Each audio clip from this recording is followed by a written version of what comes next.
पुंडलिक दक्षिण भारत के लोहादंडपुर का निवासी था। युवावस्था में वह अपनी पत्नी के प्रेम में इतना मग्न था कि उसने अपने वृद्ध माता पिता जानुदेव और सत्यवती को पूरी तरह भुला दिया था। वह उनके साथ घर के नौकरों जैसा व्यवहार करता, उन्हें अपशब्द कहता और अक्सर उन्हें भूखा रखता था। पुंडलिक के लिए उसके माता पिता केवल एक बोझ थे। एक बार पुंडलिक अपनी पत्नी के साथ काशी यात्रा पर निकला। उसके माता पिता ने भी साथ चलने की विनती की, जिसे उसने अनमने मन से स्वीकार तो कर लिया, पर रास्ते भर उन पर अत्याचार करता रहा। रास्ते में वे कुक्कुट ऋषि के आश्रम में रुके। ऋषि अपने माता पिता की अनन्य सेवा के लिए प्रसिद्ध थे। उस रात पुंडलिक को नींद नहीं आ रही थी। आधी रात को उसने देखा कि 3 बहुत ही गंदी और काले रंग की स्त्रियां, जिनके कपड़े फटे हुए थे, आश्रम में प्रवेश कर रही हैं। वे पुंडलिक के माता पिता की चरण धोने लगी। चरण धोते ही उनका रूप बदल गया और वे दिव्य देवियों की तरह चमकने लगी। पुंडलिक ने जब उनसे उनका परिचय पूछा तो उन्होंने कहा, हम गंगा, यमुना और सरस्वती जैसी पवित्र नदियां हैं। लोग अपने पाप हमारे जल में धोते हैं, जिससे हम मलिन हो जाती हैं, लेकिन तुम्हारे माता पिता की सेवा करने से हम पुनः पवित्र हो जाती हैं। यह सुनकर पुंडलिक का अहंकार टूट गया और उसकी आत्मा जाग उठी। उसे एहसास हुआ कि असली तीर्थ तो उसके माता पिता के चरणों में है। वह तुरंत अपने माता पिता के पास गया, उनसे क्षमा मांगी और घर लौट आया। अब पुंडलिक का जीवन बदल चुका था। वह दिन रात अपने माता पिता की सेवा में लीन रहने लगा। उसकी भक्ति इतनी शुद्ध थी कि स्वयं भगवान विष्णु उसे दर्शन देने। जब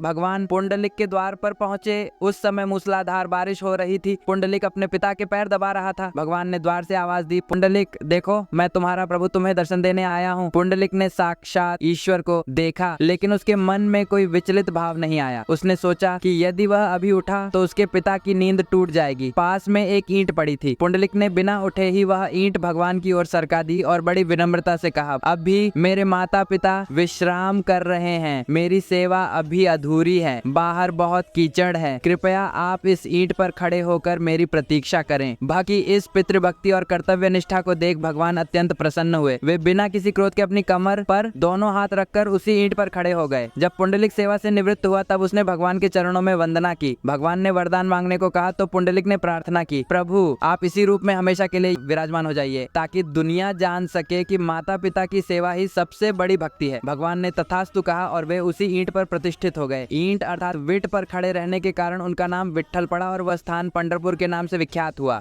आज भी भगवान विठल वहाँ कमर पर हाथ धरे उसी मुद्रा में खड़े हैं, जो हमें सिखाता है कि जो अपने माता पिता का सम्मान नहीं करता उसकी भक्ति अधूरी है।